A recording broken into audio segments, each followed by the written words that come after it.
کہانی گھڑ کے اس پاکستان پر جو ہے الزام دینے کی کوشش کرتے ہیں تاکہ پاکستان کو بدنام کر سکیں۔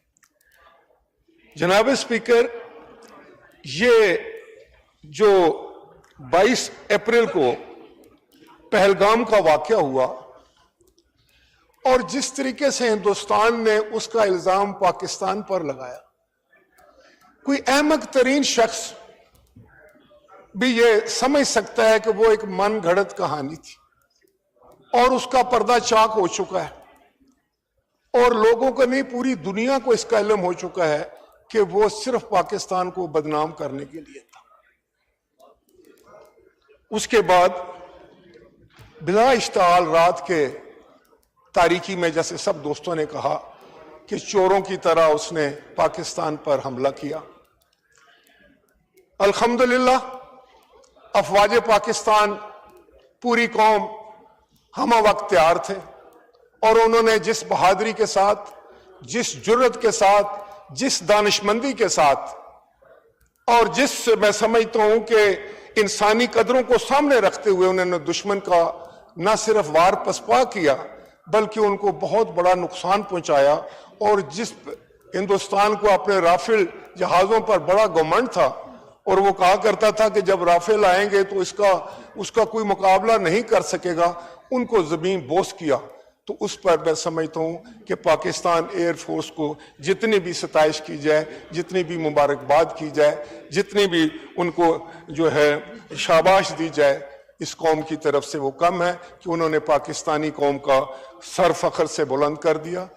اور دیکھیے اسی طرح وہ ہمارے سویلین پر اٹیک کرتا ہے، ہمارے بچوں کو، بے گناہ بچوں کو اس نے شہید کیا، ہماری عبادت گاہوں پر اس نے حملہ کیا، اور ہماری بہادر افواج نے صرف فوجی ٹھکانوں کو تباہ کی، کوئی ایک سویلین کیجویلٹی جو ہے وہ ہندوستان میں نہیں کی، کیونکہ وہ ایک ایسی خدا کے فضل سے ایک بہترین بہادر اور انٹرنیشنل کنونشنز پہ یقین رکھنے والی فوج ہے، اور اس نے اپنا فرض نہایت ہی ذمہ داری کے ساتھ ادا کی۔ جناب اسپیکر، قوموں پر جب ایسا وقت آتا ہے، اس سے پہلے بھی پاکستان نے کئی دفعہ یہ بات ثابت کی ہے، تو سب سے بڑی قوت جو فوج کو مہیا کی جا سکتی ہے وہ ہمارا آپس میں اتحاد اور اتفاق، آپس میں کی محبت ہے۔ اصل میں وہ جو ہم آپس میں محبت اور وہ یگانگت کرتے ہیں، وہ پاکستان سے محبت اور یگانگت ہے۔ ہمیں سیاست میں اختلافات ہوتے رہتے ہیں، شاید آئندہ بھی ہوں گے، اب بھی ہیں، لیکن جب قوم کی بات ہو، جب پاکستان کی بات ہو، جب مادر وطن کی بات ہو، تو ہر چیز کو پس پش ڈال کر پھر بس ایک قوم جو ہے وہ سیسا پلائی ہوئی دیوار بن جاتی ہے، اور یہ پاکستانی قوم کا خاص ہے۔ میں مودی کو یہ بات بتانا چاہتا ہوں کہ تم نے بڑے عرصے سے اس کی تیاری کی تھی۔ سب سے پہلے تم نے یہاں پر جو تھا وہ دہشت گردی کو ہر قسم کی سپورٹ تھی۔ جتنی پاکستان میں دہشت گردی ہوتی ہے، جو دھماکہ ہوتا ہے، جو قتل و غارت ہوتی ہے، اس کے پیچھے مودی، اس کے پیچھے ہندوستان، اور یہ ابھی کوئی ڈھکی چھکی بات نہیں ہے، اور ہمیں بھی اعلان یہ بات کرنی چاہیے۔ اس کو لفظوں میں چھپانے کی ضرورت نہیں ہے، ہمیں بتانا پڑے گا دنیا کو کہ مودی جو ہے وہ انسانیت کا دشمن ہے، مودی جو ہے وہ سب سے بڑا دہشت گرد ہے، وہ RSS کا کارکن، اس کا لیڈر۔ تو یہ وہ حالات ہیں جس سے پاکستان کو سامنا ہے۔ ان حالات کا سامنا کرنے کے لیے، جیسے میں نے پہلے گزارش کی، جس طرح ہمارے چیئرمین بلاول بھٹو صاحب نے بھی کل کہا کہ ہمیں اپنے سارے اختلافات اس وقت ختم کر دینے چاہیے، ایک ہی پیغام اپنے دشمن کو جانا چاہیے کہ پوری پاکستانی قوم ایک۔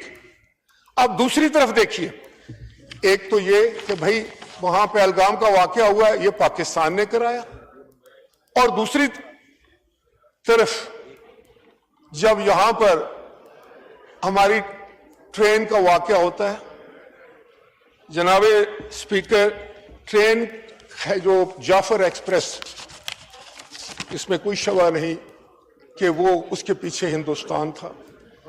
میرے حلقے سے میں نے 4 جنازے پڑھے جو ٹرین کے مسافر تھے, جو ہمارے بہادر فوجی تھے, جو نہتے تھے, جو چھٹیوں پہ گھر آ رہے تھے, جس میں نائک ملک سرفراز شہید جو سکھوں سے تعلق تھا, سپاہی ملک ثاقب لطیف شہید جس کا ڈریال سے تعلق تھا, سپاہی خرم سلیم شہید پنجگراں خرد سے تعلق تھا, اس سے پہلے میجر حمزہ اسرار شہید کا جنازہ.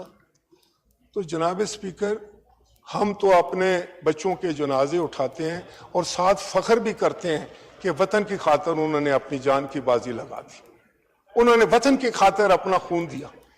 آپ آئیں ہمارے قبرستانوں کو دیکھیں, کوئی ایسا شاید قبرستان نہیں ہے جس میں پاکستان کا جھنڈا نہیں لہرا رہا کسی شہید کی قبر پر. اور بہادری اور ہمت کے یہ مثال میں آپ کے دوں کہ ایک دفعہ میں ایک جنازہ پڑھنے کے لیے گیا جو ایک شہید کا تھا, تو وہ ایک بزرگ تھے, تو مجھے کہنے لگے کہ شکر الحمدللہ, میں سوچ رہا تھا کہ ہمارے قبرستان میں کوئی شہید دفن نہیں ہے, تو آج اللہ کا کرم ہوا کہ ایک شہید آ گیا ہے جو اس قبرستان میں دفن ہوگا. کل جب میں بھی مروں گا تو میں اسی قبرستان میں دفن ہوں گا اور میں شہید والے قبرستان میں دفن ہوں گا. یہ جس قوم کا جذبہ ہے اس کو مودی کیا ڈرا سکتا ہے, اس کو ہندوستان سے کیا ڈر لگ سکتا ہے. ہندوستان کو یہ بات سمجھ نہیں آتی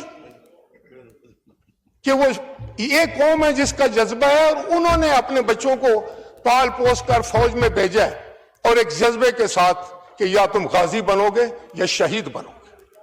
اس جذبے کو جناب اسپیکر دنیا کی کوئی طاقت شکست نہیں دے سکتی. اور آج اس پارلیمان سے مودی کو یہ پیغام مل چکا ہے کہ پوری قوم متحد ہے, اور اگر اس نے پاکستان کے خلاف میلی آنکھ سے دیکھنے کی کوشش کی تو میں آپ کو دعوے سے کہتا ہوں کہ یہ 24 کروڑ عوام, جس میں بوڑھے بھی ہیں, جس میں بچے بھی ہیں, جس میں عورتیں بھی ہیں, جس میں مرد بھی ہیں, جوان بھی ہیں, خدا کی قسم یہ میرا ایمان ہے کہ وہ آئے تو صحیح پاکستان کی طرف, قدم تو رکھے ہماری سرزمین, پاک سرزمین پر. اب اس کے اگر ناپاک قدم آئے تو یہ لوگ اس کی بوٹیاں نوش ڈالیں گے اور ان کو سمجھ نہیں لگے کہ واپس بھاگنا کیسے. اب یہ قوم تیار ہو چکی, اس کا جذبہ جو ہے وہ آسمان پر پہنچا ہوا. ہماری بہادر افواج جو ہیں ان کے سینے جو ہیں وہ کلمے سے روشن, وہ ہمارے بچے, وہ ہمارے بیٹے, ہم ان کو جانتے, ہم نے خود ان کو پالا پوسا ہے. اور آج کا جو آپ کا سپہ سالار ہے اس کے سینے میں قرآن. اس لیے کسی کو غلط فہمی نہیں ہونی چاہیے کسی قسم کی بھی کہ وہ پاکستان کو کوئی زیر کر سکتا ہے, پاکستان کو کوئی توڑ سکتا ہے. مودی کہتا ہے کہ انڈس ٹریٹی کو میں ختم کر دوں گا. تم کرو انڈس ٹریٹی کو ختم, تم روکو پاکستان کا پانی, پھر دیکھو کیا ہوتا ہے. ساری تیاریاں مکمل ہیں. اگر تم ٹریٹی کو ختم کرتے ہو تو پھر ہم بھی ٹریٹی کو ختم کریں گے. پھر راوی ستلج بیاس جو ہے وہ بھی ہمارا ہے. سندھ کو تم روک سکتے ہو. پاکستان کے 24 کروڑ لوگ اپنے پانی کی حفاظت کرتے ہیں, اور یہ وہ گھٹیا بات ہے جناب اسپیکر. اس سے پہلے 65 میں بھی لڑائی ہوئی, 71 میں بھی جنگ ہوئی, لیکن کسی نے انڈس ٹریٹی کی بات نہیں کی. یہ فرسٹ ٹائم, یہ پہلی دفعہ ہے. اس لیے کہ یہ مودی ہے, اس لیے کہ وہ انسانیت کا دشمن ہے, اس لیے کہ وہ ایک بزدل انسان ہے جو اس قسم کی حرکات کرتا ہے, اس قسم کی سوچ رکھتا ہے. انشاءاللہ تعالی پاکستان کے 24 کروڑ لوگ جو کہ چٹان کی مانند اپنی افواج پاکستان کے پیچھے کھڑے ہیں, یہ مودی کو عبرتناک شکست دیں گے انشاءاللہ تعالی. پاکستان زندہ باد. شکریہ. شاہد